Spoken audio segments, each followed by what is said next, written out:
MasterChef Indonesia Season 10 segera.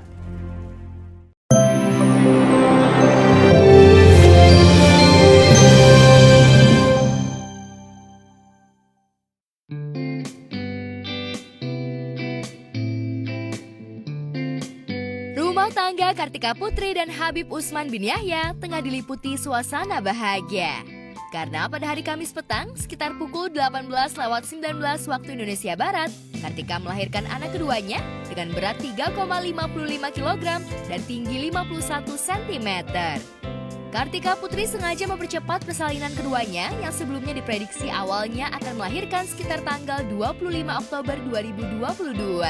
Sebab intensitas kontraksi yang semakin tinggi menjelang lahiran. Alhamdulillah, jadi kemarin tuh sebenarnya due date itu kan tanggal 24 Oktober. Tapi aku memang kayak ikhtiarnya udah mulai cepet 2 minggu lebih awal. Aku buntur, terus juga udah jalan, laktasi, jalan di treadmill dan lain sebagainya gitu.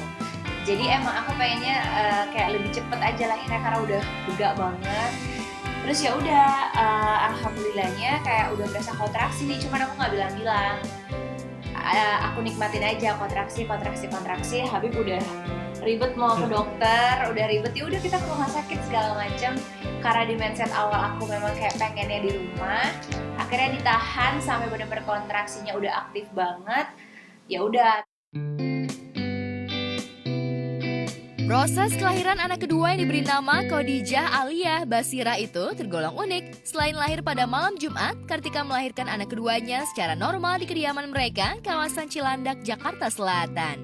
Dan seperti apa ketegangan proses persalinan kedua Kartika Putri itu? Cek up ke dokter yang memang kondisi aku sehat, bayinya sehat, terus juga memang nggak ada problem apa-apa. Cek darah selama 1 bulan itu seminggu sekali, bawa make sure lagi babynya aman, darah aku pun aman, semuanya benar-benar ada kontrol gitu. Jadi benar-benar kalau emang mau aku lakuin di rumah, insya Allah ya berjalan lancar gitu. Dan juga garis bawahi kenapa berani, karena rumah aku tuh cuma 3 menit dari rumah sakit ibu dan anak. Terus kita juga udah koordinasi bahwa ini kita udah mau lahiran ya, just in case kalau emang harus dibawa ke rumah sakit pun udah siap. Dan juga kita selalu komunikasi dengan dokternya. Iya. Dan meskipun dokternya juga nggak setuju untuk lahiran di rumah gitu, dokternya juga kayak Habib tolong dibawa aja ke rumah sakit, Habib tolong dibawa gitu, segera dibawa gitu. Namanya Khadijah Aliyah Basira. Khadijah adalah namanya istrinya Rasulullah SAW, berharap sempat mewatak karakternya seperti Sayyidatuna Khadijah dan manusia pilihan Allah Subhanahu Wa Taala yang mendapatkan berkah dan ridhonya Allah Subhanahu Wa Taala. Aliyah Basiranya? Aliyahnya apa? Aliyah itu tinggi, mulia, dan yang dimuliakan oleh Allah Subhanahu Wa Taala, yang berharap akan anak tersebut menjadi anak yang mempunyai kedudukan tinggi di mata Allah Subhanahu Wa Taala dan dimuliakan oleh Allah Subhanahu Wa Taala.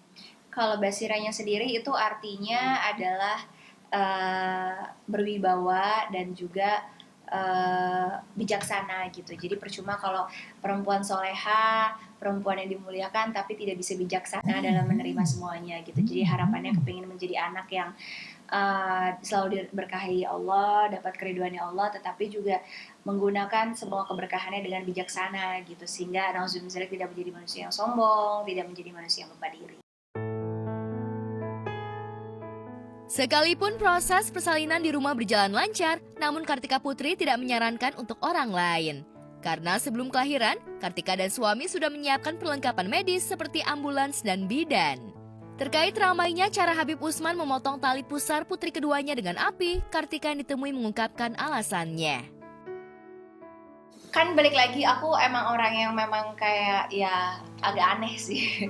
Tapi buat aku kenapa dikasih pakai lilin dibakar, karena itu sebenarnya zero infection. Jadi untuk kemungkinan infeksinya itu sangat minim. Dan kalau yang nggak aku salah yang aku baca adalah pada saat proses pembakaran itu masih darahnya juga masih ngalir ke babynya juga kan. Jadi kayak nggak tahu sih, buat aku kayak itu kan ya sebenarnya pilihan aja sih. Kalau mau ringkas ya pakai gunting medis gitu. Tapi ya itu masih ada kemungkinan infeksi meskipun juga nggak besar. Tapi kalau aku lebih suka yang tradisional aja gitu. Terus biar Habibnya juga kayak iya pada saat proses pemotongan juga kan pasti Habib juga berdoa gitu. Terus juga kan kayak itu kan makanannya baby kan, jadi kayak ya udah gitu. Aku lebih seneng aja karena Kalisa juga dibakar dari anak pertama emang kita bakar ya gitu. Jadi ya lebih tradisional tapi lebih aman, kenapa enggak? Kecuali kalau tradisional terus berbahaya baru kita nggak lakuin.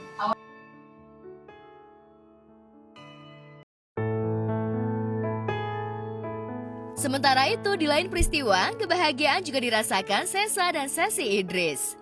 Belum lama ini keduanya baru merayakan ulang tahun ke-41 dan ke-34 yang dirayakan secara bersama-sama dengan mengundang teman-teman pengajian. Keduanya merasa bersyukur bisa merayakan pertambahan usia dengan ditemani kedua orang tua dan keluarga yang masih lengkap. Ya, hari ini kebetulan acaranya ulang tahun Sesa dan Sesi. Tapi memang kayak lebih banyak teman Sesi karena aku memang tidak ada persiapan apa-apa dan memang nggak seniat itu. Ini temennya Sesi aja udah penuh begini, gimana lagi ngundang teman saya gitu. Jadi kayak ya udah biarin aja gitu karena semua yang nyiapin Sesi semua gitu. Jadi ya hari ini kita kumpul sama-sama, aku berdoa saling silaturahmi sama-sama semuanya. Aku sih pinginnya mudah-mudahan di tahun aku yang sekarang aku bisa melaksanakan haji sama suami aku. Paling cita-cita yang memang belum tuh ya itu aja gitu. Cuman kayak Kebahagiaan yang dirasakan Sesa semakin berlipat ganda dengan akan dianugerahi anak kedua. Kehamilannya saat ini sudah memasuki usia 7 bulan kandungan. Jika berjalan lancar, Sesa akan melahirkan anak keduanya yang akan terjadi pada bulan Januari mendatang secara normal. Insya Allah mau dikasih lagi. Jadi bersyukur aja lah sama yang Allah kasih. Apa sayang? Sini. Ini udah 7 bulan lewat deh kayaknya.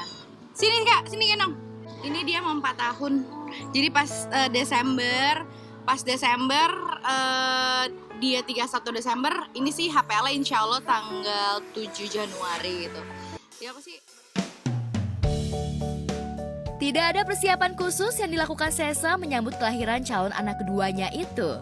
Yang terpenting ia lakukan saat ini adalah melakukan pendekatan kepada anak pertamanya dalam menyambut adiknya yang kedua. Hal tersebut dilakukan sebagai upaya agar sang kakak tidak merasa jealous atau cemburu dengan kehadiran adik bayi. Kendati bakal dianugerahi 2 anak, namun Sesa dan suami masih ingin terus menambah anak hingga 3. Lantas, adakah Sesa mengalami ngidam pada kehamilan yang ketiga ini? Apa perbedaan yang ia jalani dengan kehamilan sebelumnya? Sementara itu, suasana berbeda dirasakan Sesi Idris, kakak dari Sesa. Di tengah merayakan pertambahan usianya ke-41, ia menikmati statusnya sebagai single parent yang sudah dijalaninya selama 3 tahun lebih sejak Pengadilan Agama Jakarta Barat memutuskan bercerai dari Krisna Aditya Pratama pada 18 Maret 2019 lalu. Gitu ya, aku bersyukur makanya hari ini setelah sekian lama akhirnya karena pecah telur juga kan 40 ke 41 ya kita sama-sama ketemu yang lama-lama juga aku kumpulin. Jadi hari ini ulang tahun aku sama Sesa, kita rayain sama-sama. Kayaknya happy banget nih yang sekarang. Oh ya? After yang kemarin dikasih ujian. Bener. Apa yang membuat? Gara-gara anak-anaknya. Nah, anakku yang jawab tuh alhamdulillah. Makasih ya Bang. Karena anak Bang, kakak. Karena anaknya apa, Bah? Baik. Anaknya ini sih. Jadi aku tuh kayak merasa kayak wow, 5 tahun sendiri tuh perjuangannya tuh untuk di titik hari ini ya. Itu lumayan berat sih dan beragam. Tapi alhamdulillah, ya itu aku bilang aku ketemu teman-teman yang baik, teman-teman yang menguatkan aku di setiap harinya. Ya aku bisa berdiri di sini karena mereka. Menyandang status janda selama 3 tahun tidak lantas membuat ibu 2 anak ini buru-buru untuk menikah lagi. Di usia ke-41, ia masih menikmati kebersamaannya dengan sepasang anaknya yang begitu menyayangi dirinya. Lantas benarkah Sesi tidak berniat untuk menikah lagi? Dan hadiah apakah yang didapat Sesi Idris dari orang-orang terdekatnya? Lagi happy kayak gini sih ya, lagi happy banget, aku happy banget. Makanya kenapa dibilang hari ini aku happy banget ya? Aku juga nggak tahu, pokoknya aku kayak ngerasa ya ini aku gitu. Aku happy bersama mereka berdua gitu, dan keluarga aku dan teman-teman aku. Ya ini aku happy, dan ya mudah-mudahan sih seterusnya aku happy. Targetnya aku ke 41 jadi ibu yang baik buat Kayana sama Keisha. Terus mereka jadi anak-anak yang semakin baik juga setiap harinya, dan aku biar bisa berdiri lebih kuat lagi dan bisa ngebesarin anak-anak dengan semangat. Dari Keisha sama Keke abis ini mau nyanyi. Iya kan? Keisha mau nyanyi kan? Katanya mau nyanyi buat Bunda. Udah kasih kado belum ke Bunda? Kasih kadonya mereka spesial, apa kadonya? Apa Dok? Doa. Keisha apa? Kasih kado buat Bunda juga apa? Doa. Coba ucapin dong. Coba ucapin buat Bunda. Kakak sama Keisha. Semoga Bunda panjang umur dan banyak rezeki. Amin Keisha. Semoga Bunda sehat selalu dan banyak rezeki. Sementara itu, di tengah kondisinya yang mulai membaik pasca terserang sakit stroke beberapa bulan lalu, komedian Tukul Arwana merayakan ulang tahunnya ke-59. Keluarga merasa bahagia dengan perkembangan kesehatan Tukul yang mulai menunjukkan perkembangan yang positif. Alhamdulillah beliau sudah mulai bisa tertawa, tersenyum, dan saat ini beliau hanya menjalani terapi-terapi untuk kesembuhan ke depannya. Harapan dari putra-putri beliau ya pastinya yang terbaik untuk beliau, cepat sembuh, cepat bisa menghibur masyarakat Indonesia khususnya. Kami juga mohon doa restunya pada masyarakat Indonesia, semoga ayahanda kami bisa sembuh sedia kala. Keluarga pun berharap kesehatan Tukul bisa cepat pulih seperti sedia kala, sehingga komedian yang memiliki nama lengkap Tukul Rianto itu bisa kembali menghibur pemirsa. Hari yang sangat berbahagia untuk ayahanda kami, beliau merayakan ulang tahun. Beliau sangat senang, terlihat di wajahnya beliau happy, sudah mulai tersenyum, sudah mulai tertawa. Mungkin melihat putra-putrinya yang berkumpul. Harapan kami dari putra-putrinya tentu semoga beliau cepat sehat kembali, bisa menghibur masyarakat Indonesia, dan kami juga mohon doanya semoga ayahanda kami bisa cepat diberikan kesembuhan agar bisa menghibur masyarakat Indonesia khususnya.